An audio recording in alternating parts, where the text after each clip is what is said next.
Hello everyone, welcome back to a new video, an IRL video this time around. Something a bit different, and you can see on your screens we're looking at a wet, damp, cold, horrendous Brands Hatch a couple of years back. This is in 2019, and this is part of the World's Fastest Gamer project or program to get me the license to race in a real car. So the car you can see on your screens is a Nissan GT4 370Z.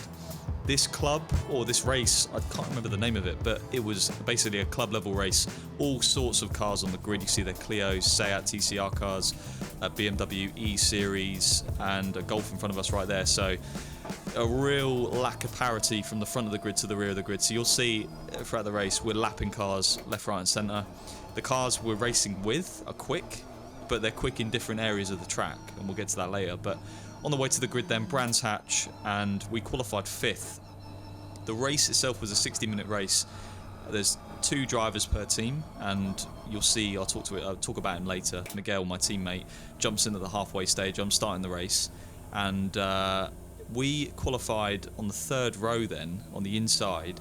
And to be honest, all I was doing this race for was to get a signature next to my license to prove I've completed a race, and that puts you or gets you towards getting that International C license to race in GT3 for the following year. So red lights at the start, here we go.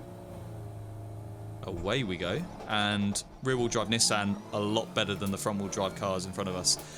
We get squeezed a bit, but we got the inside of, or before turn 1, the 2 BMWs in front of us going into Paddock Hill fighting for the lead. And we take a bit of curve on the inside. It's really damp, and the tyres in this series were pretty shocking, to be honest. There was no tyre blankets or anything like that. They were just straight out of the box, and they had very little grip, very little tyre temp. So quite slippy, especially in these first few laps. So P3 after the first few laps. It's good we got that move done immediately to see a massive oversteer moment there, because the 2 cars in front of us on the grid weren't quicker. Effectively, what was going on as we skipped to lap 2, lapping a Clio already, so that shows you the pace difference, although he must have had a pretty shocking start. In quali, we didn't want to show our hand too much, so we underperformed on purpose in quali, so we weren't kicked out of the meeting, because then I wouldn't get the signature from completing the race. So in this race, it doesn't actually matter where I finish. As long as I finish, I get my signature towards my license. You can see there a car off in the gravel, quite a dangerous JCB going to pick it up. You know, you wouldn't see that in Formula 1 now, would you? That's all I'm going to say about that. But skipping to lap 4 then, behind the BMW. The thing is with these BMWs, on the straights, they were ridiculous. In the corners, not so much. They were a bit stiff and they rolled a bit too much, and you can see they look like an absolute pig in the corners. But on the straights, I couldn't get anywhere near them. So all I could do is hope that they'd make a mistake, or if I get a good run on them into, say, the next corner, turn 3, I might be able to send it on the inside. But yeah, I wasn't really willing to risk too much. I wanted to get the signatures for my license. I think, if I remember correctly, at the end of 2019, I did 6 or 7 races to get that license that allowed me to race in British GT in 2020. You can see there the BMW, really struggling for grip in the left and then the right. We throw out the inside, a bit of a dummy, get the move done. And the only problem now is you can see that me looking in my left-hand mirror, he's going to be all over me on this straight. I'm going to go on the inside at some point, but there's a yellow flag, so I get saved by the yellow. Without the yellow, he would have been at the inside of me, I think. And you can see there again, like, that is pretty questionable marshalling, should we say? I don't know who's in charge of that, but yeah, I look back at it now and think that was a bit dangerous. But oh well, we move, and you can see there a BMW on the inside. We're lapping, getting out of the way very nicely, and we have one more car now to chase down, that silver BMW, who seemed a bit quicker than the one with the red and black camo. And I mean, if we talk about my driver teammate for a minute, who's going to jump in at the halfway stage, Miguel Faishka, he effectively was a big, I think he won GT Academy back in the day, which is the same as World's Fastest Gamer just a few years back. You can see here an exterior shot from some of the fans, or in other words, I think it was my girlfriend Katie who took this video. But it looks quite good. It gives you an idea of the gap between me and the BMW at this stage of the race. And so yeah, Miguel won GT Academy, I believe so, and then he made the jump to real cars back in like 2013 or something like that.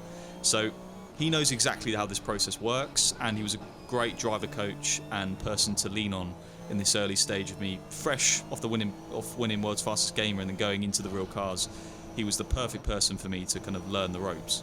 And because it's a two-man job, he's going to jump in at the halfway stage and hopefully continue fighting for the lead. So I don't know how I've just missed that, but we've really closed up to the BMW on lap 8, and I think it's a mixture of this car getting in the way and us being a bit better in the corner. So another yellow flag, plenty of people going off at turn 1, which was a bit of a danger zone. And the problem here is we got stuck behind the Seat, behind the yellow flag.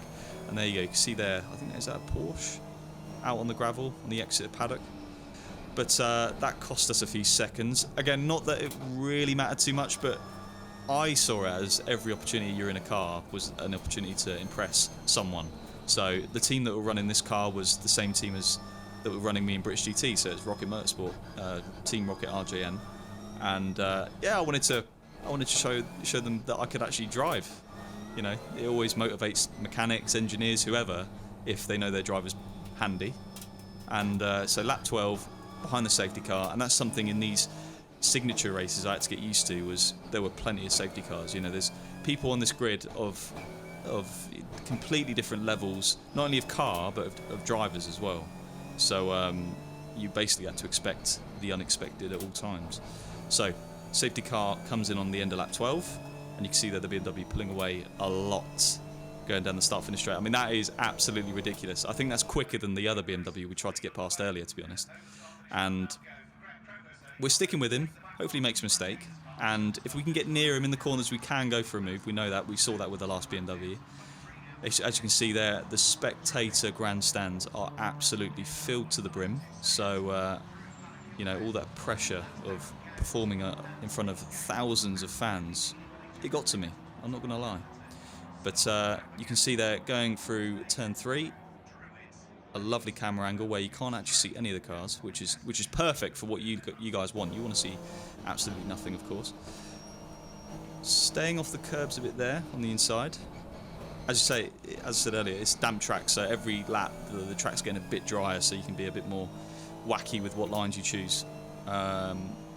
The one thing I was surprised with this car, right, is a GT4. Fair enough, it had to be BOP'd a bit to get into this club. So there's a bit more restriction on the engine. The tyres are nowhere near as grippy as proper GT4 tyres. I was surprised at how quick I got used to the speed, because it doesn't maybe look it on the onboard, but this felt quick.